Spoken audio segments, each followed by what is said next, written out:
Hello guys, welcome to another video. Differential equation की ये तीसरी वीडियो है। इस वीडियो में हम एक टॉपिक पढ़ेंगे, exact differential equation and it's solutions. ठीक है, और फिर कुछ गेट क्वेश्चन करेंगे और एक गेट क्वेश्चन मैं आपको करने के लिए भी दूंगा जिसका सॉल्यूशन आपको बाद में मिलेगा। उसे आप खुद ट्राई करने की कोशिश करिएगा। ठीक है, तो चलिए शुरू करते हैं वीडियो को। तो एग्जैक्ट डिफरेंशियल इक्वेशन, ये एग्जैक्ट डिफरेंशियल इक्वेशन की डेफिनेशन हो गई। A differential equation of the form M of X Y, M एक एक्स और वाई वेरिएबल है, एक्स और वाई वेरिएबल्स में एम एक इक्वेशन है। ठीक है, differential equation of the form M D X plus N D Y is equal to zero is exact differential equation if and only if, I double F का मतलब होता है if and only if the L H S of this equation is an exact differential of some function u of x comma Y. ठीक है, अब हमारे पास कोई function u of x comma Y है, उसका एग्जैक्ट डिफरेंशियल है। अगर ये जो डिफरेंशियल इक्वेशन हमारे पास है तो इसे हम एग्जैक्ट डिफरेंशियल इक्वेशन कहेंगे। तो ये तो वर्ड में हो गया।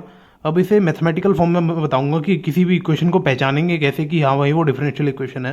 तो जैसे हमारे पास यू एक्स कॉमा वाई कोई सम फंक्शन है इन एक्स एंड वाई। ठीक है, मान लो हमने उसको डिफरेंशिएट करा D U is equal to क्या आ गया, M D X plus N D Y आ गया। तो ये इस फॉर्म में बन गया ना, यहाँ एम बी एक्स और वाई के टर्म्स में और एन बी एक्स वाई के टर्म्स में, दोनों वेरिएबल्स हैं। ठीक है, तो इसको हम डिफरेंशियल इक्वेशन कहेंगे।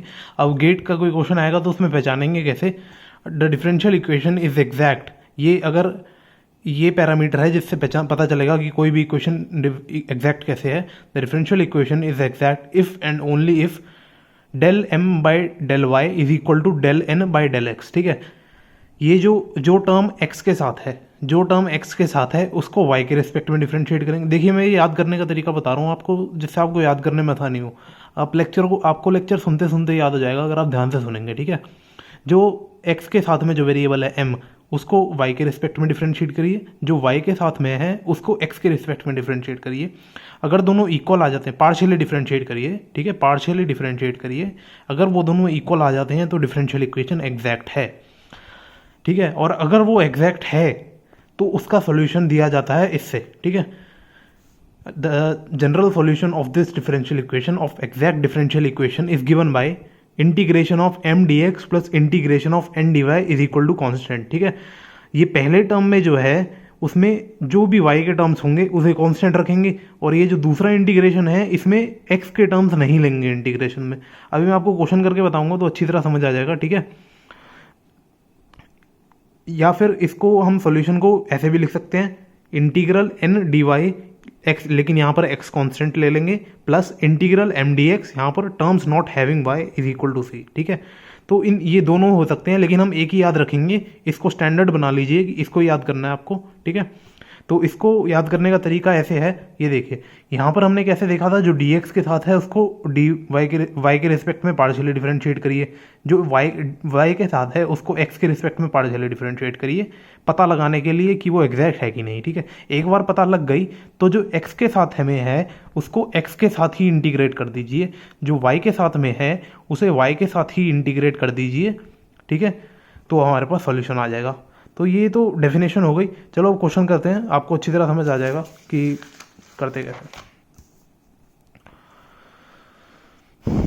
तो ये क्वेश्चन है, गेट में आया हुआ है ये क्वेश्चन।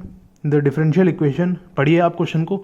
द डिफरेंशियल इक्वेशन, ये डिफरेंशियल इक्वेशन दी हुई है, एग्जैक्ट पूछा है हमसे। एग्जैक्ट क्यों है, इसमें सॉल्यूशन नहीं पूछा डिफरेंशियल इक्वेशन का, सिर्फ ये पूछा है कि ये इक्वेशन एग्जैक्ट कब होगी। तो इसे हम स्टैंडर्ड फॉर्म से कंपेयर करेंगे। 4 ऑप्शन दिए हैं, स्टैंडर्ड फॉर्म से कंपेयर करेंगे। मैंने सॉल्यूशन शुरू कर दिया। M D X plus N D Y is equal to zero standard form होती है। तो एम एक्स और वाई के टर्म्स में जो कि है, और एन ये क्या हो गया, ये वाला टर्म एम हो गया क्योंकि वो डी एक्स के साथ में है, लिख दिया मैंने। अब एन जो कि एक्स और वाई के टर्म्स में है, ये हो गया X square plus Y square plus beta sine X. ठीक है, क्योंकि ये डी वाई के साथ में। अब हमें सबसे पहले पता, हम इसमें क्वेश्चन में हमें हिंट दे रखी है कि एग्जैक्ट डिफरेंशियल इक्वेशन है। तो डिफरेंशियल इक्वेशन एग्जैक्ट है, उसके लिए हमें अल्फा बीटा की वैल्यू निकालनी है। तो सीधा सीधा ये m का टर्म x के साथ है तो इसको y के रिस्पेक्ट में पार्शियली डिफरेंशिएट करिए। n का टर्म y के साथ है, n का टर्म y के साथ है तो उसको x के रिस्पेक्ट में पार्शियली डिफरेंशिएट करिए, यानी कि del m by del Y is equal to del n by del X put करके x और अल्फा और बीटा की वैल्यूज निकाल दीजिए। ये एग्जैक्ट डिफरेंशियल इक्वेशन की कंडीशन होती है ना, तो इसने पूछा है कि किस कंडीशन में एग्जैक्ट है। अभी इसको हमने y के रिस्पेक्ट में पार्शियली डिफरेंशिएट किया तो अल्फा x कांस्टेंट हो गया, y क्यूब का डिफरेंशिएशन हुआ 3y स्क्वायर, तो यहाँ लिख दिया 3 alpha X Y square. y cos x में cos x कांस्टेंट हो गया क्योंकि y के रिस्पेक्ट में कर रहे हैं, y का डिफरेंशिएशन 1 तो प्लस cos x, तो LHS का डिफरेंशिएशन हो गया, पार्शियल डिफरेंशिएशन। अब हम इस टर्म का पार्शियल डिफरेंशिएशन करेंगे x के रिस्पेक्ट में। अब x स्क्वायर का होता है 2x, y स्क्वायर कांस्टेंट रहेगा तो 2x y square plus beta sign x का होता है cos x, ठीक है। तो ये हमारे पास आ गई। अब दोनों साइड को कंपेयर कर लेंगे तो बीटा 1 आ गया, इन दोनों टर्म्स को कंपेयर करा, इन दोनों टर्म्स को कंपेयर करा तो एक्स वाई स्क्वायर तो 3 बीटा इक्वल टू 2 या 3 अल्फा इक्वल टू 2 यानी कि अल्फा 2/3। तो ये हो गया हमारा। तो इससे आंसर कौन सा बन गया, ये वाला आंसर बन गया ना, ठीक है, सी ऑप्शन आंसर हो गया। अब क्वेश्चन में तो इतना ही पूछा था, लेकिन चलो हम इसको सॉल्व भी करके देख लेते हैं क्योंकि हमने अभी सॉल्यूशन भी पढ़ा है, सॉल्यूशन कैसे निकालते हैं। अब अल्फा और बीटा की ये वैल्यूज़ हमने इस डिफरेंशियल इक्वेशन में पुट करी तो क्या आ गया, ये आ गया। तो ये डिफरेंशियल इक्वेशन बन गई। अब हम इसे सॉल्यूशन करेंगे। Solution of this differential equation is given by integral m dx, जो m के साथ है, जो ये x के साथ में है उसको x के रिस्पेक्ट में डिफरेंशिएट करिए, जो y के साथ में है उसको y के रिस्पेक्ट में डिफरेंशिएट करिए, ठीक है। जब x के रिस्पेक्ट में डिफरेंशिएट कर रहे हैं तो y को कांस्टेंट रख दीजिए, और जब y के रिस्पेक्ट में कर रहे हैं तो टर्म्स नॉट हैविंग x उन्हें लेइए ही मत। जो टर्म जिन टर्म्स में x है, जैसे इस टर्म में x है, इस टर्म में x है, दोनों ही टर्म्स में x है ना, तो कुछ भी मत लीजिए, सीधा 0 आ जाएगा। अगर यहाँ पर कुछ टर्म, यहाँ पर मान लो प्लस वाई स्क्वायर होता तो यहाँ पर वाई स्क्वायर ले लेते, इन दोनों को नहीं लेते, ठीक है। तो समझ गए ना क्या कह रहा हूँ। यहाँ पर टर्म्स नॉट हैविंग x का मतलब क्या हुआ, अब यहाँ पर y कांस्टेंट लेना है, मतलब टर्म्स सारी लेनी है, लेकिन जो टर्म्स लेनी है ना उसमें y कांस्टेंट है। जैसे m हमने एज इट इज लिख दिया है यहाँ पर, ठीक है। n की जगह हमने 0 लिख दिया क्योंकि यहाँ इस n में कोई भी टर्म ऐसी नहीं है जिसमें x ना हो, तो 0 हो गया। 0 का इंटीग्रेशन 0 होता है। अब इसका इंटीग्रेशन करेंगे हम, इंटीग्रेशन को स्प्लिट करा, ठीक है। अब 2/3 y क्यूब, 2/3 कॉन्स्टेंट है, y क्यूब हमने कॉन्स्टेंट लिया इस पॉइंट की वजह से, ठीक है। तो ये बाहर आ गया, integral x dx plus y यहाँ पर भी कांस्टेंट है तो cos x dx, ठीक है, is equal to c, constant of integration. तो x का डिफरेंशिएशन होता है x²/2, cos x का होता है sin x, ठीक है। तो करा डिफरेंशिएट, रीअरेंज करा, तो ये हमारी डिफरेंशियल इक्वेशन बन गई। देख लीजिए आप कितना आसान था क्वेश्चन। बस ये चीज़ याद रखनी है, किसके रिस्पेक्ट में डिफरेंशिएट करना है आप खुद करके देख लीजिएगा। अगर आपने यहाँ पर गलत कर दिया होता ना तो आपको एक ऑप्शन मिल जाता आंसर में। गेट के क्वेश्चन ऐसे ही सेट होते हैं इस तरह से कि अगर बच्चा थोड़ी सी गलती करे तो तुरंत आंसर उसको ऑप्शन में मिल जाए। आप करके देखिएगा, आपको गलत आंसर भी ऑप्शंस में मिलेगा। एक तो ये चीज़ याद रखनी है किसके रिस्पेक्ट में डिफरेंशिएट करना है, और एक यहाँ पर ये कंडीशन याद रखनी है, तो एग्जैक्ट डिफरेंशियल इक्वेशन का क्वेश्चन बड़ी आसानी से हो जाएगा। तो चलिए अगले क्वेश्चन की तरफ बढ़ते हैं। देखिए ये क्वेश्चन है हमारा, ठीक है। इस क्वेश्चन को आप खुद सॉल्व करके देखिए, 2 मिनट के टाइम में करके देखिए, फिर आप सॉल्यूशन देखिए। अभी मैं सॉल्यूशन बताऊंगा इसका, ठीक है। आप पॉज कर दीजिए वीडियो को और इसको खुद सॉल्व करके देखिए। 2 मिनट लगने चाहिए, गेट का क्वेश्चन है ये भी, ठीक है। गेट में 2 मिनट से ज़्यादा नहीं मिलते। इसमें सॉल्व करना है इस डिफरेंशियल इक्वेशन को, और ऑप्शन में सॉल्यूशन, वो डिफरेंशियल इक्वेशन वो दिया है, सॉल्यूशन दिया है, ठीक है। डिफरेंशियल इक्वेशन का आपको मैच करना पड़ेगा ऑप्शन से, तो इसका सॉल्यूशन निकालिए। 2 मिनट का टाइम होगा आपके पास। चलिए शुरू करिए, मैं सॉल्यूशन बता रहा हूँ। अब वीडियो पॉज कर लियो, आई हो आपने, तो सॉल्यूशन बताता हूँ मैं। सबसे पहले आपको इक्वेशन लग रही है दिखने में डिफरेंट एग्जैक्ट है, वैसे तो ये एग्जैक्ट की वीडियो तो एग्जैक्ट ही होगी, लेकिन अगर आपको गेट में क्वेश्चन आता है तो दिखने में लग रही है ना एग्जैक्ट है, m dx plus n dy equal to 0 की फॉर्म में लग रही है ना, तो सबसे पहले हम चेक करेंगे कि वेदर एग्जैक्ट है कि नहीं। m ऑफ x y हो गया x³ plus 3y², n of x y जो y के साथ में मतलब टर्म वो हो गया 3x² y प्लस y³, ठीक है।